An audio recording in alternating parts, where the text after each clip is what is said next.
Hello out there, everyone. I'm going to take a look at this new 4K Blu-ray release of Longlegs, a film that came out this past summer, 2024, and is, of course, directed by Osgood Perkins, who is Anthony Perkins's son. And of course, you might say that's another evidence of nepotism, but I don't think so. I think that he's clearly learned from his dad. He's got a flair, and this film is a strong entry in his catalog of films. Nicolas Cage in particular, who was actually only in it for maybe 10 minutes total, 10, 12, 13 minutes. He is just absolutely horrifying in this movie. And from what I gathered, having listened to the director's commentary, Cage came in and basically did his Cage thing. And Osgood just said, look, here's the script, here are your lines, you create this character.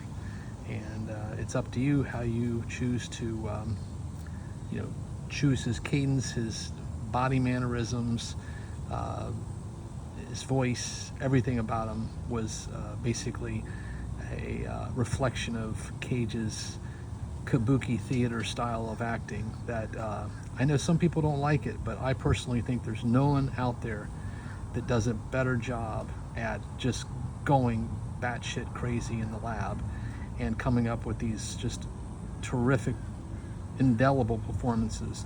And of course, he is capable, Cage that is, of tamping it down as well, as evidenced by films like Pig, Guarding Tess, etc. And certainly you can argue that he does that seldomly, but I still think that his acting is just so out there, so interesting, that you never end up feeling like you've just watched something that feels like another piece of derivative cinematic dreck. Even when he's in bad movies, he always makes the proceedings more interesting when he shows up on screen. Now, thankfully, with this film, I think it's a solid piece of storytelling. Obviously, it's very derivative of other films of its ilk, such as Silence of the Lambs, Seven, etc.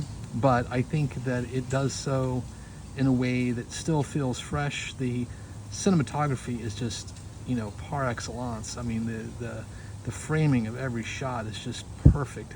It almost feels Kubrickian in that regard. The sound design as well is just so evocative and so creepy. It puts you in the world that Osgood Perkins and this cast and crew has put together. So I'm a big fan of the film, and I actually felt that upon second watch with the subtitles, it worked even better.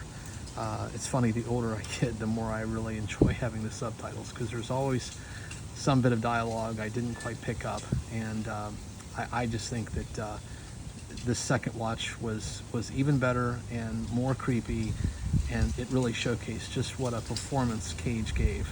Now, the disc itself, the 4K disc, I watched it. PQ and AQ are solid, rock solid. Really have no complaints there. The supplements are a little light.